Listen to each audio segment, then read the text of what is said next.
NBA Tip-Off is presented by AT&T. Connecting changes everything. Costly win for Minnesota last night as they took a 3-1 lead over the Denver Nuggets. Dante DiVincenzo tore his Achilles early in that game. Guy who started all 82 games this season and now out for the rest of the playoffs. And then later in the first half, it's Anthony Edwards who came down awkwardly underneath the basket. Oh. Jeez. And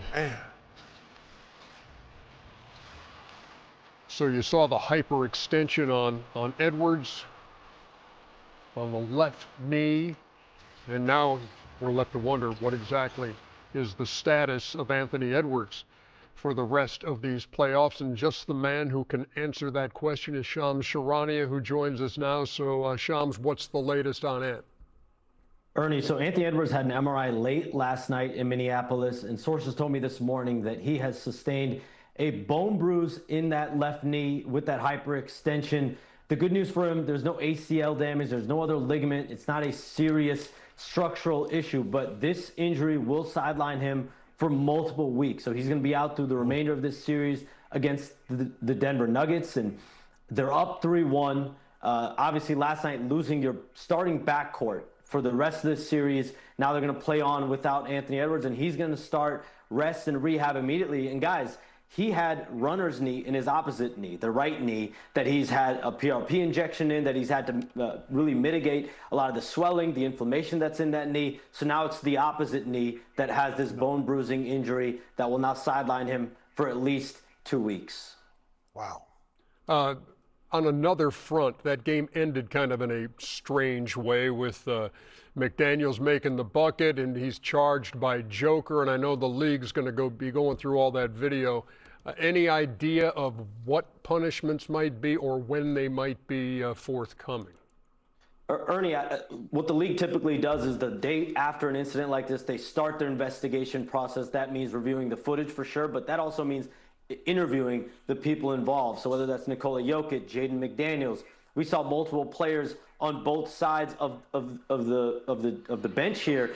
Rudy Gobert, Bones Highland, at least, and then there was Aaron Gordon and Jonas Valanciunas both leaving the Denver bench. And so what happens with both of them? But obviously, even the players that left the Denver bench, they weren't really involved in the vicinity of this situation. So the league is going to review all this. They're going to interview everyone involved like they always do and come into some kind of ruling here. But talking to people on both sides, there's obviously an expectation there's going to be some fines. Not sure if there's going to be anything more than that. Aaron Gordon's status, whether he gets suspended or not suspended, is very much up in the air with that calf injury.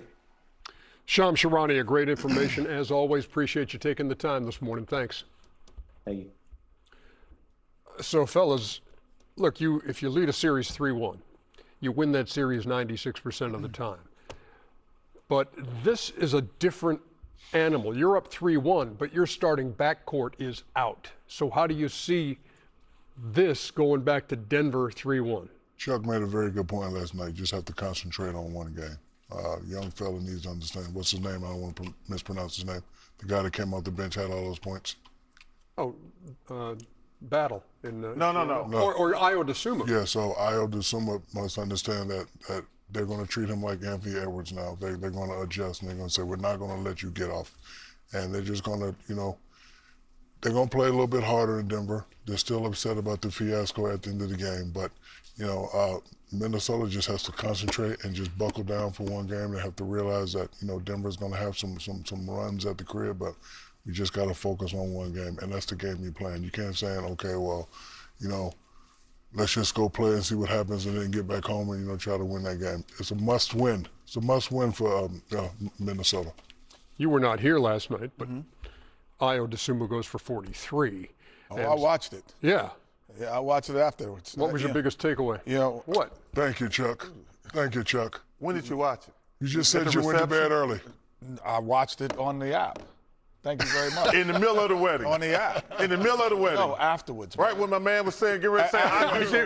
Like, hey, hold on what I do. I'm watching. In the makeup room, Why you just tell a lie like that on national television? In the makeup room, you said you went to bed at 11 and went and got shut down. You were not watching the game. Thank you, Chuck. You stop it. Thank you, Chuck. So anyway, Back to where we were. DeSumo, has always been thought of prior to this as a really good player, meaning he was an All-American in college, All-American in college, a lottery pick. Then he gets to the NBA, and he's always been a backup guy, a backup singer. And, we'll see a lot of times when you're not on the scouting report, so to speak. When I say you're not on the scouting report, you're not the guy who we're stopping. We're the guy that we might let get some buckets to let things happen. And now you're on the scouting report. And that is now going to be a different environment for him, because when he comes off pick and rolls now, he becomes doubled. He gets into areas of the floor. We have thought process about you. Now, some guys can still do that, and this could be your coming out party, DeSumo, or this could be, no, he really is a backup singer. He's not a lead singer. So we will see if this is the DeSumo who was drafted and everyone thought could be, and now is becoming that person this series. Well, I think, number one, it's two different teams, obviously. So for me, Minnesota's got to be Julius Randle. Like last night, we talked about it at halftime. He's got to become Ant Edwards. He's the next best player on that team, and he played great in the second half. Now he's got to take that for the rest of this series. But from Denver, I think Coach Adelman has done an awful job. Really? Helping the Joker. Because the reason the kid from Minnesota's doing great, they're attacking Joker in the pick and roll. So if you go back and look at all those plays we showed, they're attacking Joker. But I don't like what Coach Adelman is doing with Joker. Joker is not a post-up guy to go one-on-one. He's got to do a much better job putting Rudy in the pick and roll. Because remember when those other teams play against Rudy, they attack him in a double team. In the pick and roll. So I think Coach Adelman got to stop just trying to get a ball to Joker, because that's not his game. But put him in the pick and roll and attack Rudy, and that'll help the Joker free up, because he's not free at all right now. Because even when he's making a shot, it's really difficult. Game 5 Monday in Denver. Nuggets trying to stay alive against the banged-up Timberwolves. You're right, Dre. Come on, man. Stop lying. You know damn well you wasn't watching the game during the wedding. No, I didn't watch it during the wedding. It was going on during the wedding.